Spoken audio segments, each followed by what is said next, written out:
So before going deep into it, we should know that what is a startup. What is a startup? A startup is basically a business which is being funded by himself or by their family or friends or some other person.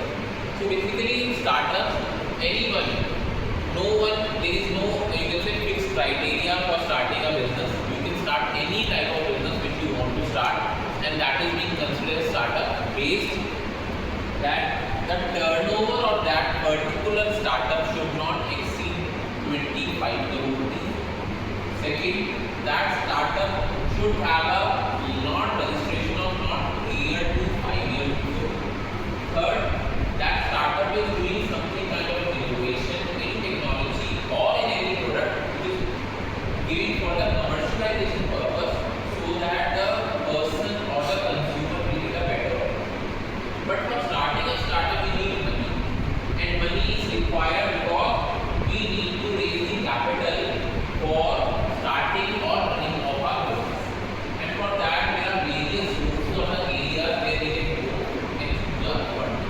First is self-funded, like I have 10 lakh rupees in my pocket.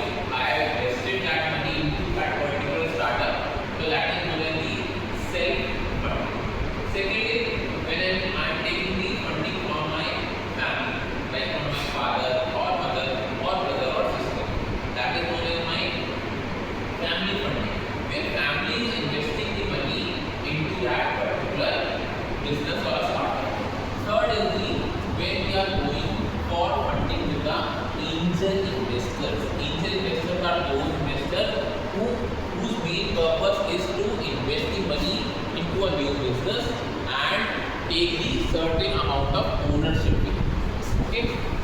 Then next we have a going towards the government platform, like which we will study here also, that is the Startup India or Stand Up India scheme or Mudra Yojana.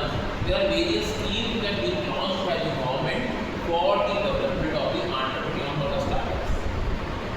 Like Startup India scheme is a scheme where anybody who has started their